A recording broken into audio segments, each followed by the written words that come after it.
Selam millet. Bomba gibi haberlerle karşınızdayım. Biliyorsunuz yarın yani 21 Nisan tarihi itibariyle 2x kampanyası geri geliyor. Yani bir doruk aldığınızda örnek veriyorum 99 doruk aldınız. Aynı şekilde bir 99'da oyun hediye ediyor. Yani 1'e 2 almış oluyorsunuz. Örnek veriyorum 4999 doruk aldınız diyelim. 1875 TL'ye bir bedava daha hakkınız olduğu için toplamda aslında siz yaklaşık 10.000 diyelim buna 5.000 diyelim. 10.000 doru 1875 liraya almış olacaksınız arkadaşlar. Bilginiz olsun. Gerçekten kalesini geliştirmek isteyenler için zaten ben linki bırakacağım biliyorsunuz pazar oyunla çalışıyorum ben de. Şimdiye kadar hiç de üzmedi.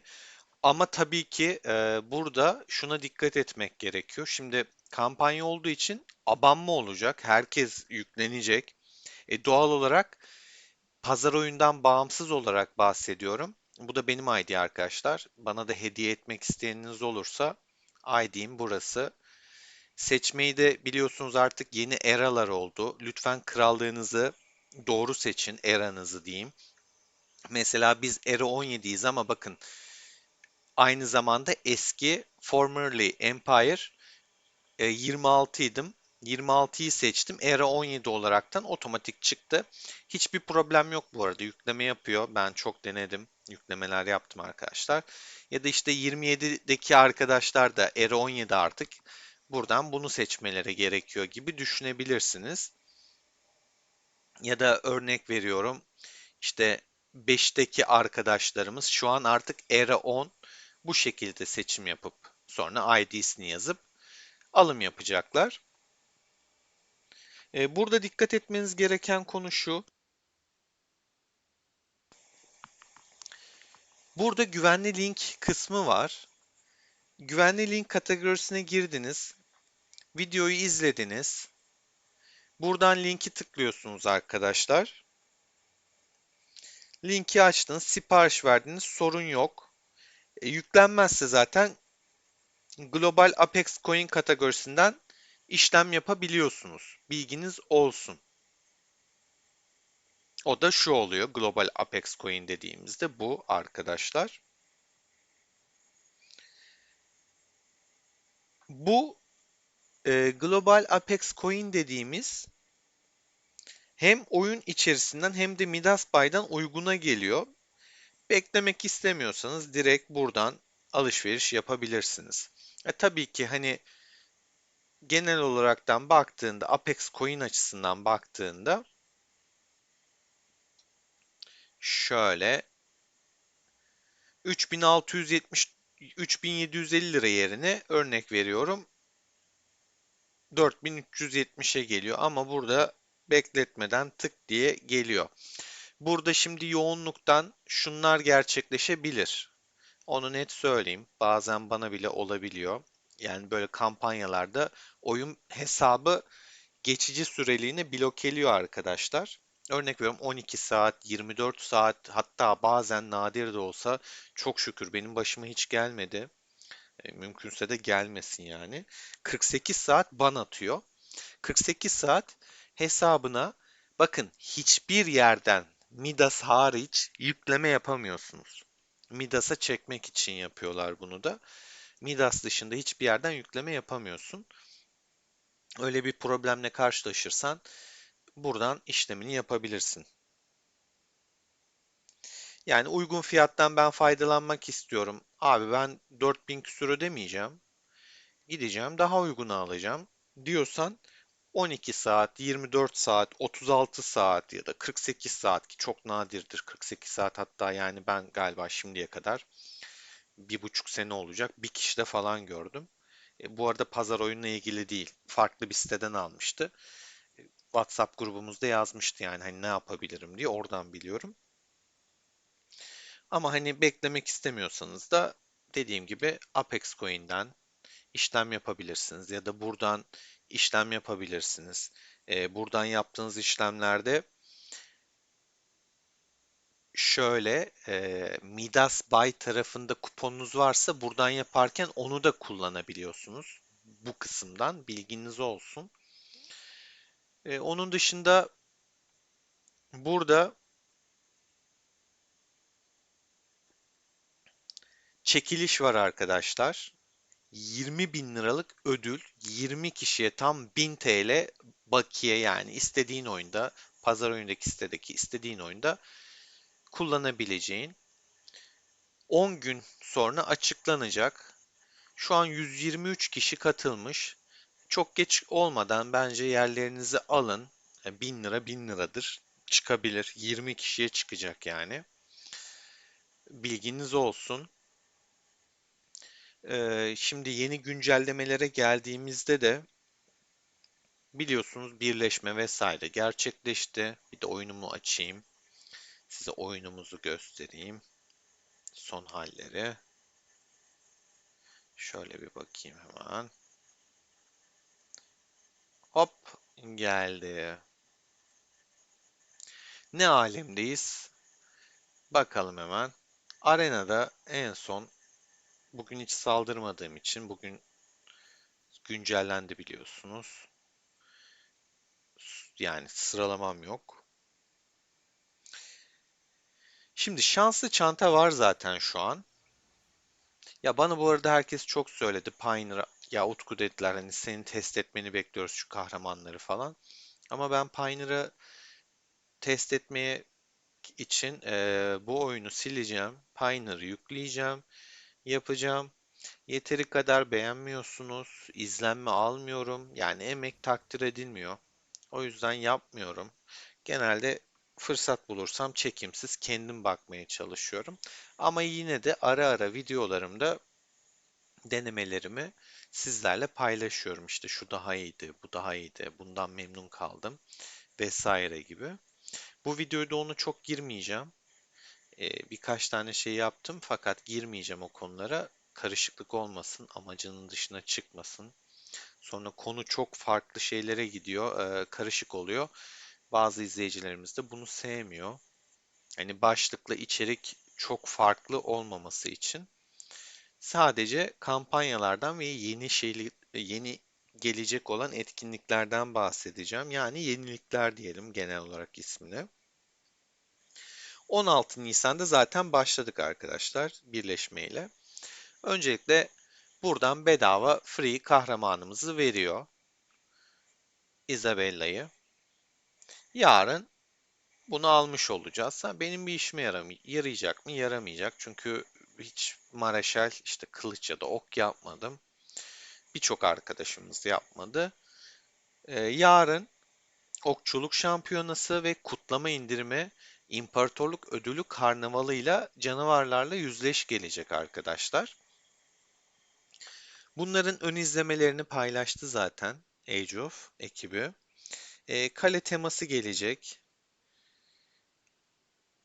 Burada bu arada kale teması şu an böyle kampanyalı verdiği şeyden bahsetmiyorum. Bir tıklayamadım ya. Gerçekten elim gitmedi bir türlü. Şunlardan bahsetmiyorum. Hilal'in görkemi teması olacak. Yani şu değil arkadaşlar. Bu eski bir temaydı. Geri dönüş olarak da hani tekrardan alabilirsin şeklinde yapıyor. Yeni gelecek iki tane şöyle temamız var. Hilal'in görkemi, yani işte ay. Güzel böyle bir kanlı bir ay var. Biraz farklı. Bunun bu arada dikkat etmeyenler varsa söyleyeyim. Diğerlerinden farklı arkadaşlar. Bakın şimdiye kadar en iyisi şuydu ki bunu almak gerçekten bayağı zahmetliydi. 7000 mi 9000 akik mi neydi arkadaşlar? Hatırlamayanlar için söyleyeyim. Bunlar 4000 akik falan oluyordu yanlış hatırlamıyorsam. Tam rakamları hatırlamıyorum. Ama bunların bonusu %2. Hilal'in görkemi ise 2.6. Bu ne demek arkadaşlar? Normaldeki bunlardan daha pahalı olacaktır. akik, bilginiz olsun. Yani örnek veriyorum, bir şunun kadar yüksek olamayacak, olmaması gerekiyor zaten. Neredeyse yarısı kadar bonus veriyor. Yarısından bir tık yüksek, 2,6 yani hani yarısı diyelim. Ama 2'den de yüksek olduğu için eğer bunlar 4 diye hatırlıyorsam, doğru hatırlıyorsam bu da olsun 5. Yani kalkıp da buna 7K, 6K yaparsa açgözlülük yapmış olur. Doğru değil çünkü. Verdiği bonus az arkadaşlar. Öyle çok ciddi bir fark yok. 0,6 fark var ama biliyorsunuz biz daha önce 9K'ya mı 7K'ya mı ne 5'liyi kaçırdık. Bir kısmımız aldı ama gerçekten çok zordu. O kadar çevirme yapmak. Çünkü biliyorsunuz şu obsidyenler arkadaşlar yanında sana işte hızlandırma ya da bir paket vermiyor. Sadece imparatorluk parasıyla VIP puan veriyor. Bir de obsidyen alıyorsunuz. Yani bütün parayı bildiğiniz kuru temaya basmanız gerekir. Çok karlı paketler değil. Zaten burada gördüğünüz gibi hani şeyi de oranı da çok yüksek değil. Ben bunları almadım. 300 obsidyen için aslında bu fiyattan geliyordu zaten galiba. Yani hani 300 obsidyenin yanında şu ikisini birer günlük bonus olarak veriyor. Abi ne yapayım ben birer günü yani hani test etmek için deneme için ihtiyacım yok işin gerçeği. Ben genelde şöyle görselliğine bakıyorum. Herhalde geceleri böyle olacak, gündüzleri böyle olacak gibi. Dünyanın sonunda sadece kızıl renk kalır diyor. Yani ne demek hiçbir fikrim yok dünyanın sonunda. Onun dışında şöyle detayına bakayım.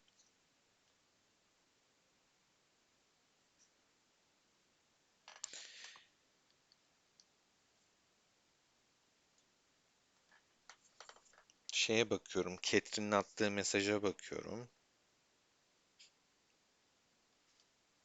Ha şunu. Bu görüntü arkadaşlar şöyle oluyormuş. Şimdi attığı mesajı okuyorum Supercore'dan. İki tane böyle kale yan yana gelince bu görüntüyü alıyormuş.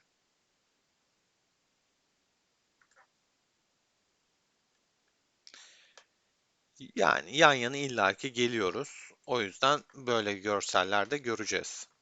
Zaten yan yana gelen kaleler böyle olacak. Bunu göremeyeceğiz bu sefer de. Düşünebilirsiniz o şekilde. Görselleri buradan paylaşmıyorum. Yani şuradan açayım ama çok küçük kalıyor. Görünmüyor. Ama yine de açayım. Ben WhatsApp'taki mesajına bakıyorum arkadaşlar. Buradan zaten attıklarını WhatsApp'tan da atıyor oyun. Şöyle açalım. Bakın burada yazıyordu. İki tane kale yan yana geldiğinde özel görünüm. Onun dışında arkadaşlar yine WhatsApp'tan devam edeceğim. Buradakiler çok küçük. 21-27 Nisan arası canavarla yüzleş diye bir etkinlik var. Az önce zaten nereden girildiğini gösterdim sağ üstten. Dünya haritasında bir boss çıkıyor şöyle gördüğünüz. Canavar sandık diyelim buna. Bunu çağırıyorsunuz arkadaşlar. Hani eskisi gibi büyük ihtimal şöyle bir şey olacaktır diye düşünüyorum. Bunun gibi arkadaşlar. Mesela altın maskeyi bastığımda da şöyle göstereyim. Bilmeyenler çünkü yeni oyunu başlayanlar da izliyor. Bakın bastım ya haritada Anubis belirdi. İstirahat muhafızı diyor da bildiğin Anubis abi bu. Bizi yutturamazsın yani. Buna da vurduğunda işte şöyle muhtemelen Kleopatra madalyası gibi şöyle ödüller geliyor. Haritada da o şekilde bunun gibi çağırdığında sandık canavarlara gelecek. Ben sandık diyorum çünkü görsel sandığa benziyor arkadaşlar.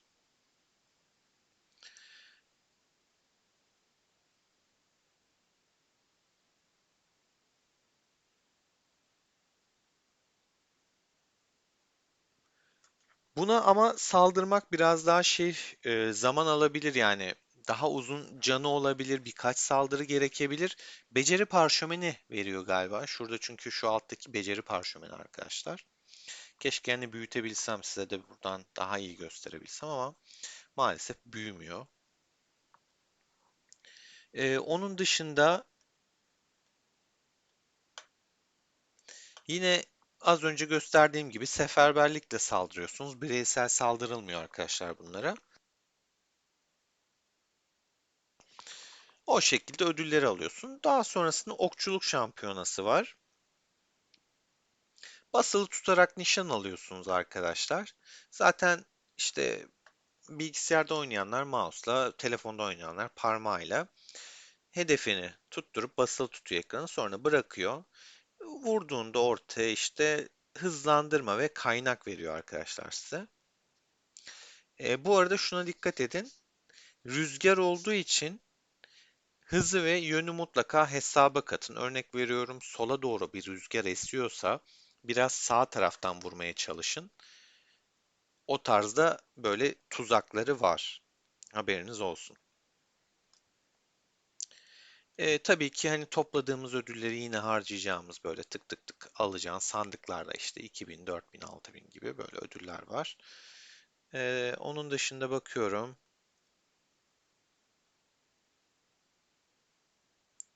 Yine aynı şekilde şunun gibi düşünebilirsiniz. Burada değil gerçi şurada. Şunun gibi yine ödül şeyi gelecek. Açacaksınız. Bak Truva varmış ya. Vallahi kaçırıyordum az daha. Bizim Anubis boş kaldı o yüzden.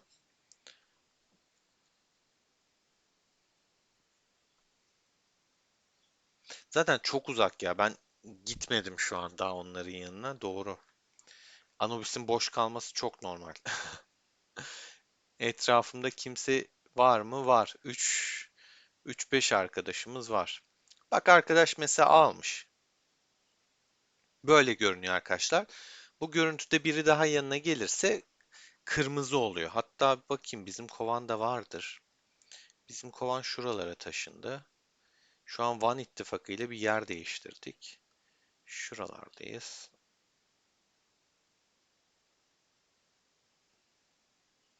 Hatta niye uğraşıyorum abi ya? İçtima şeyinden bakayım direkt. Gideyim yanına. Şöyle bakalım Kızılay. Ha işte yan yana gelince de arkadaşlar böyle kırmızı oluyor. Bak canlı canlı göstermiş olduk. Evet, onun dışında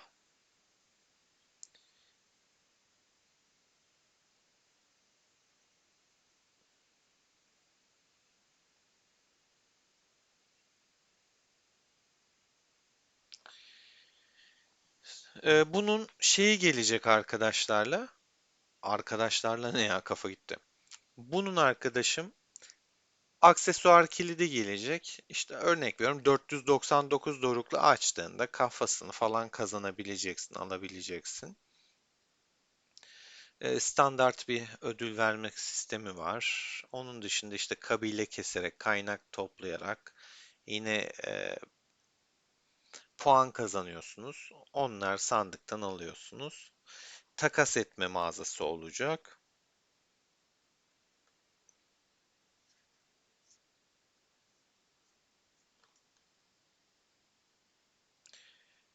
Onun dışında bakıyorum atladığım bir şey var mı?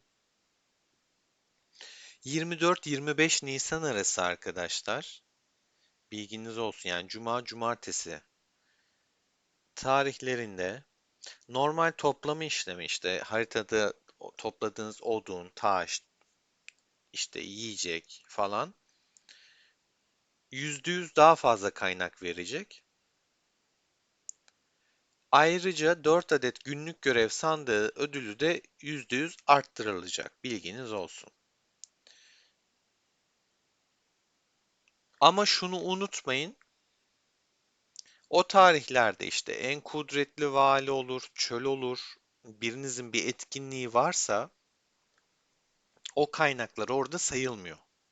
Haberiniz olsun. Onun dışında unuttuğum bir şey var mı? Yıldız pusulası gelecek. Onun görselini şuradan göstereyim. Biraz çağrışım yapsın size. Çünkü yıldız pusulası ne bilmezsiniz. Anında şu. Biliyorsunuz hani şöyle bir şey vardı ya. İşte savaş raporunu falan böyle görselini değiştiriyor. Hatta bende var, kendimden göstereyim. İşte zaferde daha farklı. Paylaştığında şöyle mesela atıyorum. Bir tane ittifaka paylaşayım. Hatta bir arkadaşa paylaşayım. İttifaka da paylaşmayayım. Sercan'a göndereyim. Bakın böyle görseller var ya. Yıldız pusulasından alıyorsunuz bunları. Aynı zamanda yıldız pusulasında şey de oluyor. Şunlardan da geliyor. Bilginiz olsun. Öyle bir etkinlik olacak. O 21 Nisan yarın başlayacak. 3 Mayıs'a kadar devam edecek. Kahraman sıfırlama olacak. Tabii ki hani birlik temasız olmaz biliyorsunuz. Onu da göstereyim. Yıldızlarda Yolculuk diye birlik teması gelecek. Şu arkadaşlar böyle. Dikkat edin, bunun da bonusları diğerlerinden daha fazla, bakın. Şundan daha fazla. Ee, Benim için zaten çok sorun değil çünkü ben bunu kullanıyorum. Bu daha iyi ama hani görsellik açısından düşünecek olursanız pek bir görseli de yok işin gerçeği yani. Hani benim böyle bir dikkatimi çekecek bir şey olmadı bunda. Hani şunlar falan biraz daha böyle görsellik var da bunda pek bir görsel görmedim. Sadece şu top şey değişiyor, bir de arkasına hafif bir efekt bırakıyor. Yani pek beğenmedim ben işin gerçeği bunun şeyini. Yanlardaki şöyle geçişler falan da çok cezbetmedi. Onun dışında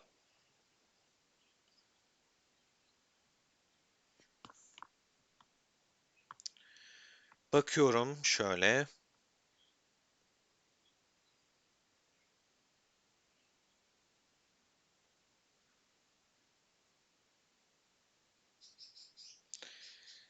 Gözden kaçırdığım bir şey yok.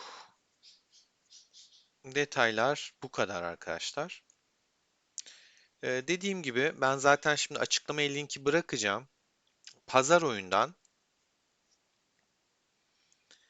mutlaka alışverişinizi yapın.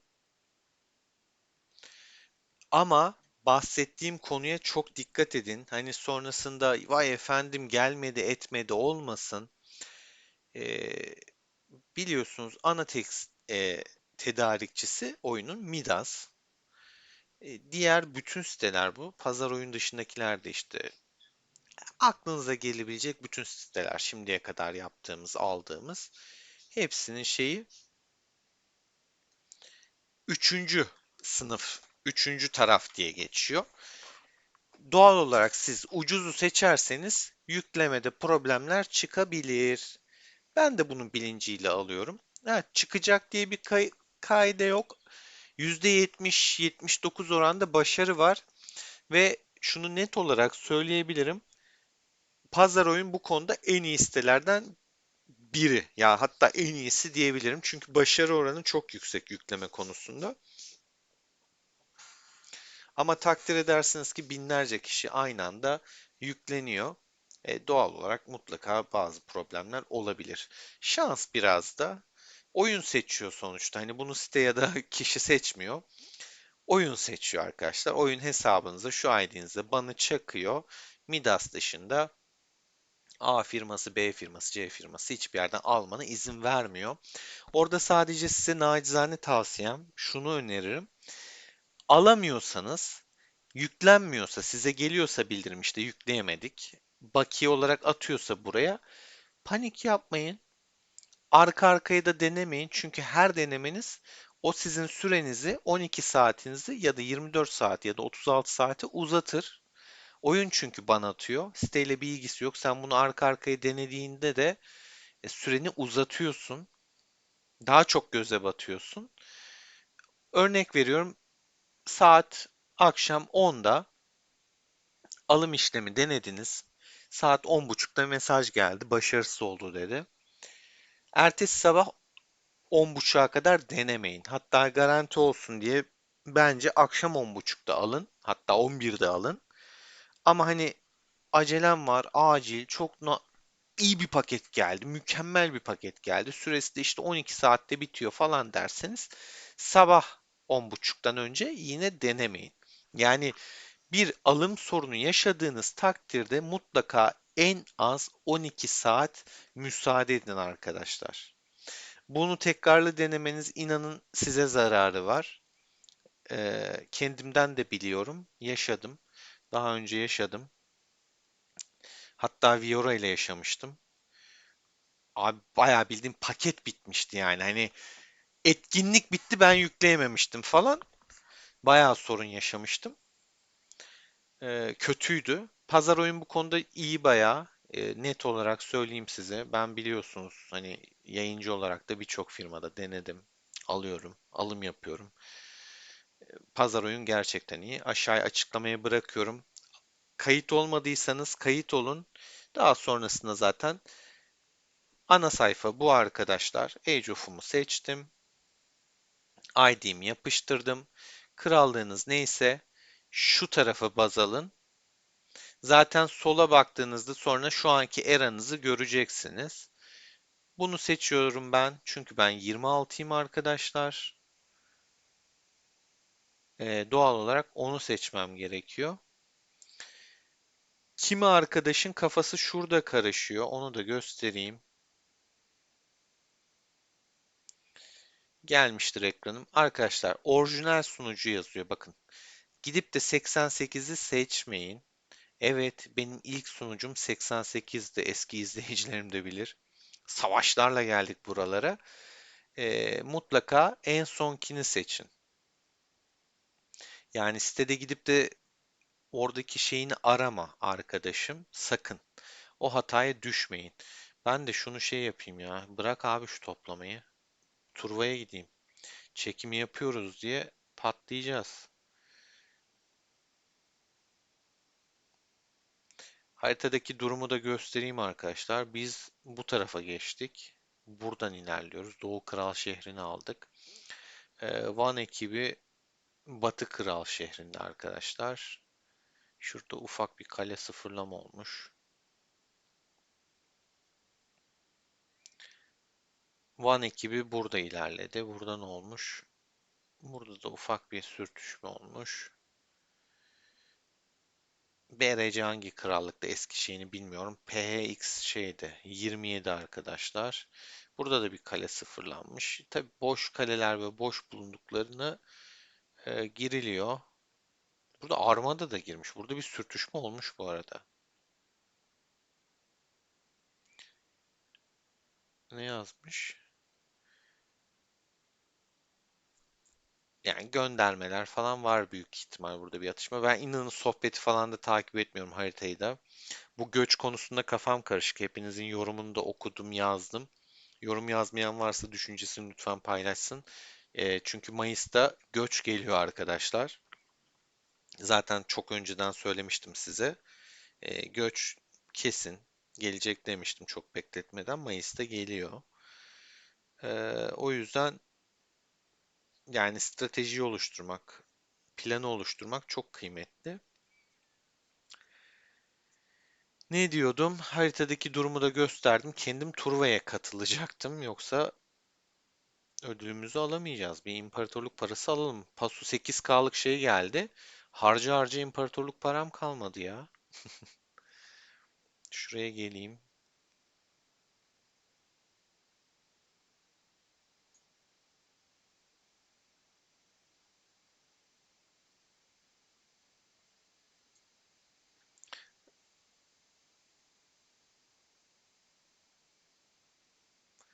Yürüyüş rotası engellenmiş diyor ya. Önce bayrak içinde bir yere gitmem gerek. Daha doğrusu ana yere gitmem de şey lazım ama her yerde de farm var. Burası bizim bayrak yoktu arkadaşlar. Böyle bir şey görürseniz o yüzden bilin. Hani bayrak ana bayrağını ana demeyeyim de ana kafa karıştır. Bayrağınızın olduğu alana gitmeniz gerekiyor. Yoksa o şekilde uyarı çıkabiliyor. Onun dışında söyleyeceğim bir şey aklıma gelen düşünüyorum.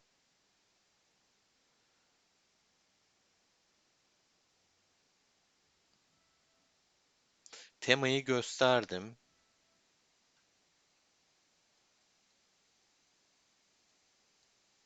Ama şuradan katılayım ya. Amma şey sürdü. Daha şeye gitmemiş. Bakın buradan görselleri de bazı şeylerde böyle ufak tefek hafif oynamalar var. Yani bayağı oldu oynayalı ama fark etmeyen arkadaşlar var. Aa doğru, esas bombayı da söylemedim size. Şey, benim canımı sıkan bir konu daha. Bak, paso harcama harcaya harcaya kalmadı yani. Kurudu kurudu kardeşim. Gerçekten ittifak görkemin geldiğinden beri paso bütün 8K'ları aldım. Çünkü tek sarı o geliyor. 4, 6, 2K daha harcayacağım. 2K, 2K. İki tane şundan alayım. Kalmadı zaten. Artık 8K alamam istesem de. Kim birinciymiş onu da göstereyim. Biz bayağıdır birinci götürüyoruz bunu. Hala birinci görünüyoruz. Çok az bir farklı şu an. Öndeyiz. Eski 40 üçüncü, 27 ikinci, biz de birinci görüyoruz. 40'ın ikinci ittifakı. Ki artık 40 mırk demiyorum arkadaşlar. Era 17. Era 17'deki ilk 4 ittifak bu şekilde şu an puan konusunda. Bu arada Jed'i tebrik ederim. Bayağı aktif götürüyorlar. One for All kadar neredeyse hemen hemen aynı puandalar. Phoenix'le Valinor'da çok çekişmeli götürüyor. Şuraya bak. 300 puancık fark var. Ya Era 17 olaraktan gerçekten aktiflik gördüğünüz gibi fazla ittifak puanları falan görüyorsunuz. 4 tane ittifak 2,5 milyon puanı geçmiş durumda. Esas bombaya geliyorum arkadaşlar. Yani oyun bilmiyorum, beni de düşündürüyor. Kalemi beğenen varsa fiyat tekliflerini açığım. Fiyat tekliflerinizi dinliyorum. Paralı asker kampında tekniklerde üçüncü aşama gelecek. Buraya yine araştırma gelecek arkadaşlar. Benim daha ikinci bitmedi. Bir full alıcılara duyurulur. Bir yandan da pazarlıyorum. İkinci aşamada bu şekilde mızrak full. Süvaride süvariyi fullleyeceğim. Sonra kılıca geçeceğim. Oku düşünmüyorum. Onun dışında burası yeni. Tesislere yeni araştırmalar gelecek. Benim ustalık full. Güç full. Savunma 6, araştırma 8 arkadaşlar. Sığınak 10, cephanelik 10 ve 2675 var daha. Ee, Gördüğünüz gibi buradaki oranlarım yüksek benim.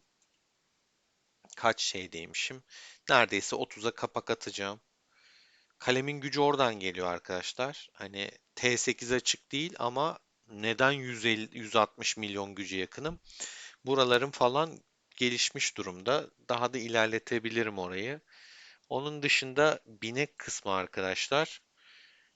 Burada süvari mızrak işte ilkleri full. Zaten sona kadar gidiyor 3 müç falan basmışım. Ve 6800 var daha, yani hani buna falan çok rahat basabilirim. Bilginiz olsun. Bilerek basmıyorum şu anda. Sol tarafta kötü değil yani. Buralarda bayağı beşer beşer gitmiş durumda. Genel anlamda ya şu anki şunlara baktığında %40'ı çok rahat geçiyor zaten. Ve daha da geçer arkadaşlar. 300 tane düdük diyebilirim. 300 tane düdük var. Son zamanlarda pek ilgilenmiyorum. 127 tane at var zaten şu an. Kırmızı at da var arkadaşlar bu arada. Kırmızı atı bulduktan sonra kırmızı atta şey çiftleştirdiğinden sarı şeyi yine kırmızı çıkıyor. İçiniz rahat olsun. Bir kere tutturdum mu güzel. Şuraya bak, mavilerin de kırmızı özellikleri var. Bunları da kıyamamışım. Bunlar da kullandıklarım arkadaşlar şu an. Kahramanların bindiği atlar. Ee, Yani biraz daha şey yapsam 160 milyon olur bu kale.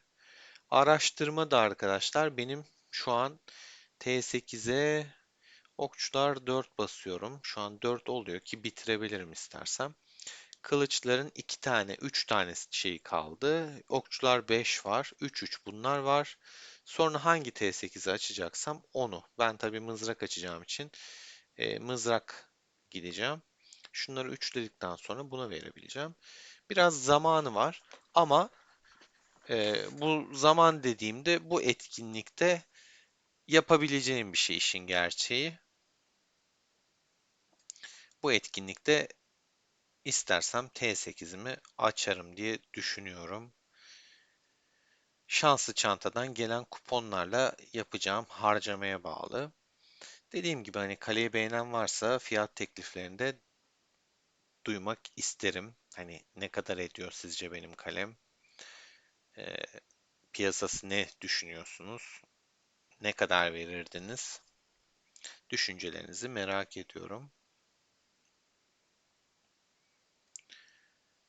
Onun dışında atlamayı unuttuğum bir şey var mı? Teknolojilerden bahsettim.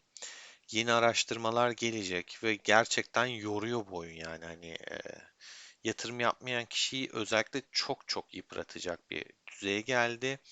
Onların yapacağı çok net şeyi söyleyeyim. Arkadaşlar düşük era'ya gideceksiniz. Düşük erada gelişebilirsiniz. Yani bu erada mesela gelişemezsin arkadaşım sen. Şuraya bak. Ben bile 90'ıncıyım. 156 milyon güçle. Şuraya bak. İlk 10 300 milyonun üstünde yani 300 milyon değil arkadaşlar. 323 milyondan başlıyor. İlk 10 kalemiz 323 milyondan başlıyor. İlk 5 500 milyon neredeyse. Şunu saymıyorum ya. Hani ütopik bir era olduk. Çok güçlüyüz. Ama burada para yatırmayan adamın işi yok. Çünkü içtimaya da giremez, sahaya da inemez. Çünkü ne olacak? Görkem'de eşleşmemiz, Şafak'ta eşleşmemiz işte diğer şeylerde eşleşmemiz de kendi eramıza göre olacağı için düşük bütçelinin ya da hiç para yatırmayanın vay haline bu era için.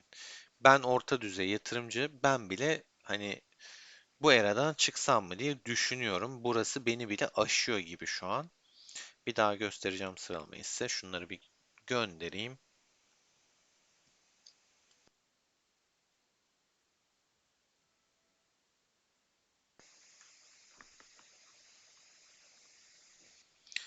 Şimdi sıralamaya geri dönüyorum arkadaşlar. 90'ıncıyım. 156 milyon kalemin gücü var arkadaşlar.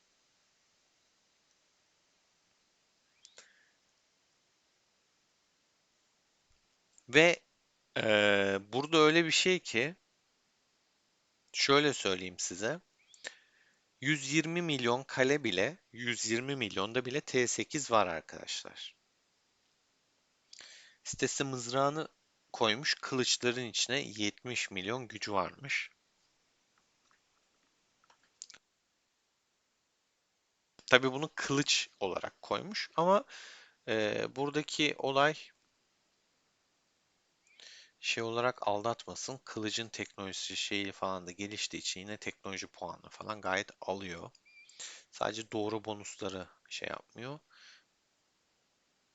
Mızrağını da paylaşmış. 70,5 milyoncuk mızrağı var. Musa'ya mesela bu yüzüğü kullanmayı tercih etmiş. İlginç. Sakin su, yıkım. Ama bu genelde Ramses'te işte Süleyman'da falan kullanılıyor. İlginç. Şu an güncel gücü 837 milyon kale gücü. Yetenekleri şu şekilde mesela kullanmış. Azim kullanıyor. Şurada ne zaman T9 göreceğim diye böyle bir gidiyorum yani gerçekten.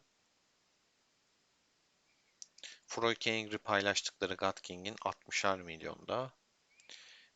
Burada süvariler 64 Angry'nin, Froyke'nin 60 diyelim ona.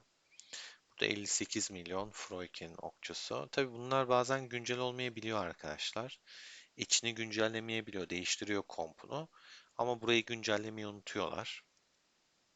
O yüzden bu çok baz alınacak bir şey değil. Erdem'de 73. sıradayım. Erdemlere bakar mısın ya? Yani gerçekten. Bilmiyorum o yüzden. Ben de bu krallıkta ne yapsam? Hatta şöyle size T8'lerin çokluğunu göstereyim. 128 milyon kale gücü mesela. Var mı? Bak var. T8 süvari açmış. Ha bu arada deneyeyim mesela bak kesebilir miyiz? Büyük ihtimal bunu keserim gibi ama bilemedim. Şey de güçlüymüş.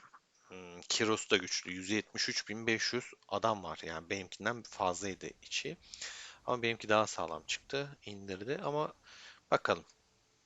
Bu arada T8 böyle tek tük açanları kesebiliyorum. T8 yok bende arkadaşlar gördüğünüz gibi. Ama bunları kesebiliyorum. Neden? Adam çünkü sırf T8 açmış ama işte mor teknolojisi, paralı askeri, yüzüğü bilmem nesi falan zayıf kalıyor. O yüzden alıyorum. Benim Kiros'un vurduğu hasara bak mesela yani hani. Buradan ayrıntıları baktığında mesela işte seviyesi benimkinden düşük kalmış. 154 benim 155. Mor teknolojiyi hani herhalde yeni açtı. Fulllememiş. Ya da atıyorum tavernası. Ama tavernayı geliştirmesi lazım T8 için. Dediğim gibi eksiklikler olabiliyor. Hani böyle T8 görünce keser mi? Kesemiyor arkadaşlar. Her T8 T7'yi kesecek diye bir şey yok. Kesebiliyorum ama size göstermek istediğim hani 120 milyonda bile T8 oluyor. Bunda var mı? Yok. Bakayım var mı? Bunda da yok. Burada bak T8, T8 iki tane. Bunun gücü benden az ama iki tane T8'i var mesela. Bundan çıkmaz zaten. Şöyle burayı da geçelim. Şuna vurayım geçeyim.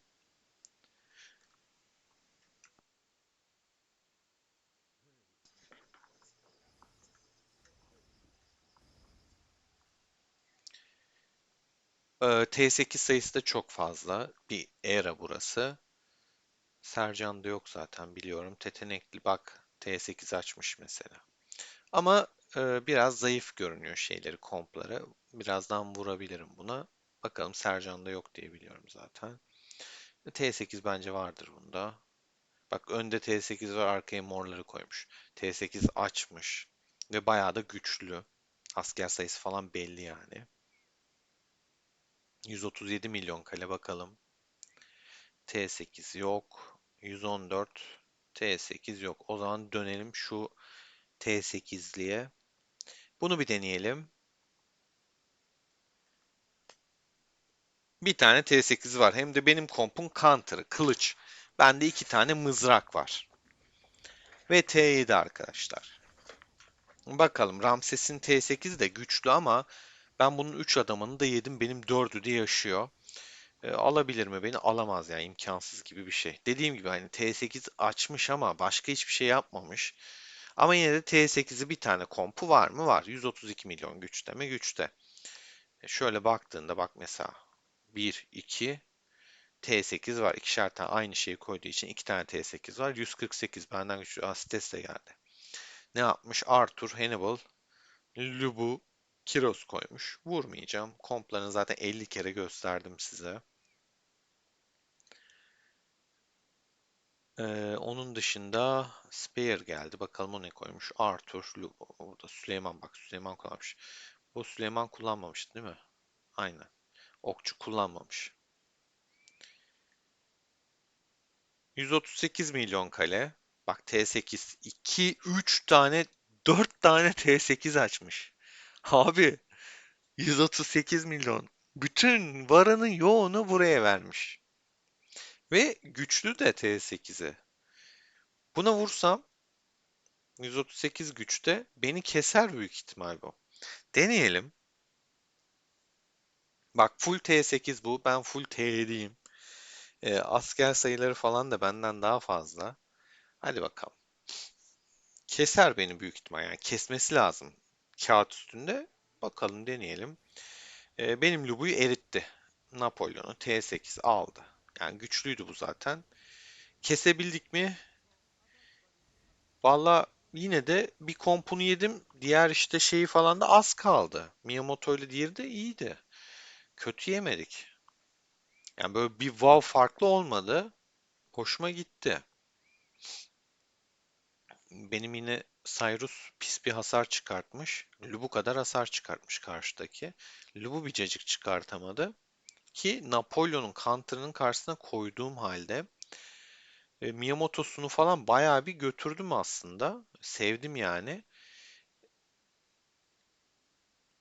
Bu arada Napolyon'da bu kullanılıyor arkadaşlar.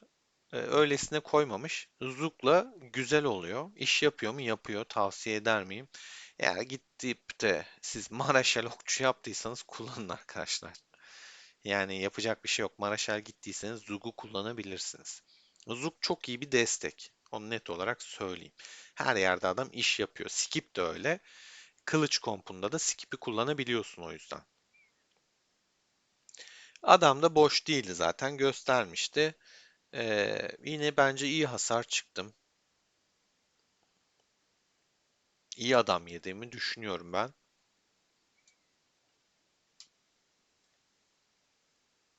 4 tane T8 130 milyon kalede gerçekten yuh yani hani ne yaptın abi hangi ara 4 tane açtın niye gücün hiç artmadı hiç mi bir şey yapmadın yapmamış.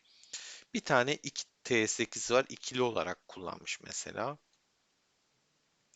Bunda T8 yok. Maokit Cyrus'u bunun mızrak kompu çok güçlü. Yüzükleri falan da çok yüksek. Arthur ikinci sırada kalıyor yani öyle söyleyeyim. Bütün yatırımı mızrakta bu adamın. Evet, bugünlük bu kadar diyelim.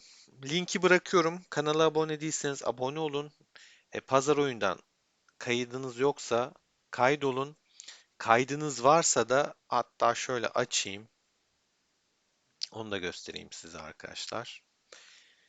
Daha önce başka bir tarafından kaydolduysanız hesap kısmına giriyorsunuz. Ben tabii şu an giriş yapılmadığı için boş görünüyor. Hesabıma giriyorsunuz. Referans kaydını değiştirden değiştirip Utku TNR yazarsanız yani kanalımın adını, kalemin adını o şekilde ben de sizi görebilirim. Bir problem olursa bana da yazarsanız en azından.